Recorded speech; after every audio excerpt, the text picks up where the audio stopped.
Greetings, adventurers, and welcome to Skill Tree, where we learn how to do just about everything. Now, over the past couple of months, we've been doing phase 1 of our Level Up LARP competition. This is a challenge we're doing with Burgschneider, where people can win prizes and a chance to go with us to Germany to visit the largest LARP in the world, Conquest. If you want more details, check out this video right here. But yeah, the challenge here for level 1 was to take a Burgschneider shirt or tunic and to change it or alter it to make it your character's own. Also to provide some kind of story around your character to really kind of flesh it out a little bit. And though I am not eligible for these fabulous prizes, I still want to participate in the competition. So that's this episode. This not only goes into how I'm going about leveling up my LARP character that I already have, but also how I was able to take an existent piece of clothing, one of those Burgschneider pieces, and change it to make it my own. So without much further ado, let's jump right into it and level up this skill. So even if you're not hugely interested in LARPing, there is for sure a craft element to this video, so be sure to check that out. I'll timestamp where that starts down there in case you just want to skip to that. Okay, so let me introduce you to my character, Garath Hexcellent. Hex for short, though nobody actually calls him that. I thought it'd be cool if they did, but nobody picked up on that. He is a magically inclined man with a heart of gold and, let's say, conditional morals. He's also my character for the Reckoning LARP that we talked about before. Check out this episode here if you want to learn more about it. Incidentally, tickets for this year's Reckoning LARP are on sale now. I've already got mine, so yeah, definitely if you're interested, why don't you go check that out. I'll leave that in the description below as well. I don't know, maybe come and LARP with us, have fun with us. I think it would be really cool to see you guys there. Also down in the doobly-doo, I've included a description, like the bio of this character, in case you're interested in how I go about kind of like building a backstory. It really is my favorite tool to just kind of figure out who this person is so that I can design stuff around it. Long story short though, he was just a farm boy who found out he had a specific set of powers just as a 10-year-long war popped off. He gets conscripted and has to fight in this war that he want no part of in the first place, and during that time he loses a lot. He's a flirt, extremely confident with an easy smile and an even easier arrow to those who deserve it. As you can see though, the kit for this character is extremely basic. It's honestly just the stuff I had lying around from other projects, as I had like a month to get ready for last year's Reckoning. Aside from his proclivity to keep his pipe in his bracers and fiddle with it often, there really isn't a lot of personal flair. And there's also just little things like having to keep my sword just tucked into my belt, which isn't really bad, but doesn't really look great either. Okay, so first things first, here are the story I'm giving for his upgrades. Since the last event, he's found himself working really closely with Maddie's character, Evelyn. She's in the process of like hobnobbing with really important people and trying to build a big business. She comes from the nicer side of the tracks and finds herself with a little bit of wealth to spend now that the war is over, and is using that to build up a really big guild and business. Garath basically just wants to be able to fit in a little better, look cleaner so he's not like backwoodsman all the time, and also not stand out because my boy's a spy. That's what he does. So the first thing I did was replace my old bracers with these new ones I had made in the past episode. Reflecting his looser morals, these bracers come complete with a set of thieves tools a la D&D 5e. I love these things so much. If you want to see how I made them, check them out up here. Aside from how useful they are, they honestly just look really nice with that quilted pattern. Just a bit more posh than the old ones. The old habits die hard though, so he's for sure still keeping his pipe where his hands can reach. Now to get my sword out of my belt and to add a little extra functionality, I also decided to use this bandolier belt thing that I made in a prior episode. It has a whole bunch of rings so I can hang stuff off of it, and 2 spots for me to add my long sword and my short sword. This gives me way more easy access in a pinch, and totally solves the problem I had last year where I had nowhere to hang things on my belt. It was such a pain. Alright, so from here is where the project portion of this episode comes in. As I said, part of the challenge was to take a piece of Burgschneider clothing, specifically like something upper body, and really make it your own, alter it in a way that was like more your character. So I decided it'd be really cool to give him something kind of like this to kind of make him look a little bit more like upclass and merchanty. I thought it looked that way to me at least. The problem is, even though I ordered it to be the same size as this little tunic right here, which fit me perfectly, this one just ended up being way too small. Like to the point where I thought I was going to explode the seams in a Hulk mad kind of fashion. I have no idea why that happened or why the sizes were a bit wonky anyways, but as I ordered it last minute, and the point of this whole thing is to alter things, I thought it would be cool if we turn this into like, almost like a duster or something that kind of hangs open and looks kind of rugged still, but has definitely more of a posh look. So my initial thought is to cut off the sleeves, cut down the side so that it had a little bit more open room, and then also maybe cut down the middle so I can wear it kind of like an over jacket of some sort. My first instinct to remove the sleeves were just to take some scissors to them, but I quickly thought better of that and instead busted out this seam ripper here. Then I turned this thing inside out so I can start trying to take it apart. I'm gonna be honest with you. I was this many years old when I figured out that I've been using the seam ripper upside down this whole time. I've been putting the real like pointy part underneath the seams because that to me seemed like how you would do it. But it usually ends up like getting caught in the fibers and ripping little holes in the fabric as I went. Turns out though, this little bead that's on here, it's there for a purpose. You slide that underneath the seams and all of a sudden this thing just kind of glides through the threads. I mean, who knew? To be honest, probably most of you knew. Any of you who do like any kind of seamstressness or whatever, what would you call that? Anyways, most of you probably already knew that. New to me though. And actually doing this thing right, those sleeves were super easy to come off. Whole thing probably took me maybe 10 minutes. Then I just used my newfound trick to slice up the seams on the side of the shirt, opening the whole thing up to make this kind of poncho type shape. Now, because this thing was so tight on me when I tried it on, I was afraid that if I left the sleeve openings as is, they were gonna ride really hard up into my armpit. So I just went ahead and measured about 1.5 inches down from the bottom and cut the armholes to be bigger, just kind of feathering that cut into what was already there. Finally, again, because I think it felt more like a badass magic person, I kind of wanted to slice it down the middle so I'd have these like 2 flaps in the front. So I laid a straight edge from the V-neck of the collar all the way down to the point near the legs, and use my rotary cutter to slice this open. Now, I'm gonna be real with you. I've never done anything like this before. Everything you've seen dealing with like sewing on this show is all the sewing I've done.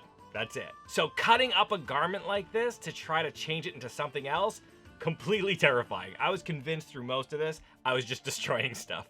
But I'll tell you what, I definitely got the shape here all opened up, and it sure as heck isn't tight anymore, so you know, that's a thing. Okay, so the first thing I figured I needed to do here was to clean up all those cut edges so that the fabric wouldn't fray and it looked less messy. So I just went back in with my iron and folded up about 1/4 inch worth of fabric, pressing it into place. Then I went back in with some pins just so I wouldn't lose that fold. Then I was off to my sewing machine to lock everything in. I was actually pretty pleased with how that came out. I am definitely getting better at sewing in a straight line. All right, so at this point, I had cut those sides to give myself more room, but I really didn't like how they just kind of flapped around. I was afraid if I just held everything together with a belt or whatever, they'd bunch up funny and kind of get weird. So I figured I could add some kind of hook or a grommet or something so I can lace down the sides. This way I could either expand it if I'm wearing more stuff underneath or shrink it down as much as I need it. So in order to make that happen, I cut a whole bunch of these little leather tabs here, 7 per edge to be exact.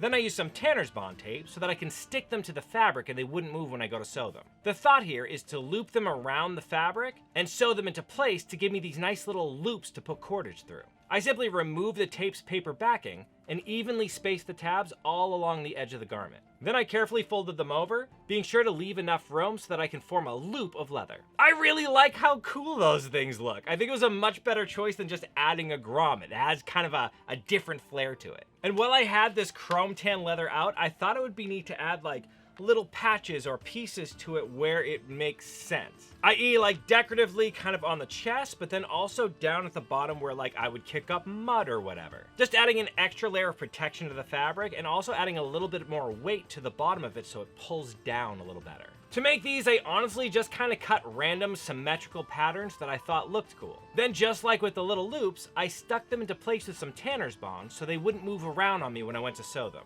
I especially like how cool the points down at the bottom came out. And by leaving them a little bit long and a little wide, I was able to cut them exactly to size. Then it was off to my handy dandy leather sewing machine to lock all these pieces into place. I've said it before, but I'll say it again. I really love this cheap Amazon sewing machine. The thing just crushes it for me every time. I love this thing. Okay, so now that all those pieces are sewn into place, including all my little tabs, I needed some sort of a lacing to go through them and make them stay together. I didn't want to use like paracord or something because I think it looks too like modern and kind of takes me out of the vibe. So instead, I decided to use this cool trick I learned a while back, where you cut a circle out of leather and then pull it through your strap cutter to make some lacing. As that circle gets smaller and smaller, your lacing gets longer and longer. Then I simply pass that cordage through all of my loops in a crisscross pattern. And look at how dope that looks! Just that pattern alone really adds a little bit of extra detail to this thing. Not only that, but it's super functional. Again, I can make that kind of grow and shrink as I need it. My God, I really love how this thing came out. I am super proud I gave it a try. Again, it was really scary to kind of jump in and just start cutting a thing apart, but you know what? Once you get going, you'd be surprised at what you can come up with. It has a nice mixture of ruggedness I associate with my character, but can definitely pull off more of a posh look in a pinch. Like adding it to the rest of my kit immediately kind of upscales the whole thing. Not only that, but as a happy little accident, those slits actually allow the perfect place for my swords to fit through, giving me easy access when needed. And since my fella is a spell slinger of sorts, I have this nice little hidden bandolier full of magic that I can pull out at a moment's notice. Now, I believe the real heart of a character are in kind of the details you can add to it. Those little things like when you wake up in the morning, what do you put on first? You wear a necklace, does it have meaning to you? Do you have your wallet? Is it an older wallet? You know, there's a bunch of different things that make your kit, your day-to-day outfit, yours. So if you read my guy's bio, you'd know that he had a dog since kind of he discovered his powers, that he went to war with. It was like his buddy, his companion, and it tragically had died during the struggle trying to save him. So I figured it'd be cool to have some kind of token of his best friend on him. As such, I grabbed this color that I'd actually made for my dog, Cerberus, to add that little part of costume flair. Basically just by wrapping it around my bicep as a reminder of my character's dog. Nobody else has to know what that thing is. My character knows what it is. If somebody wants to ask, maybe he'll tell them, maybe he won't. But it just adds a little extra something to him, some kind of interest. Finally, I decided to add back on my shoulder armor just because I really love how that project looks. And at this point, it feels kind of iconic with this character. So there you have it, Garath hits the big city. I'm really excited with how my little alteration here came out. It just makes this character feel more real to me, and the situation he's in kind of make more sense in my head. One of the best parts of LARPing I've found is being able to really put yourself into somebody else's shoes that way. It's the most empathetic thing I've ever done in my life, and it's super addicting. The other thing I love is just how crafty and talented this community is. Like, all of you participating in the Level Up LARP have done such an amazing job with your alterations and how you've made your character. And if you're watching this and you're bummed you didn't participate in Level 1, no worries. Level 2 is gonna start pretty soon, and you can jump in whenever you want. We'll give you the heads up when that happens, and you should totally jump in and join the fun.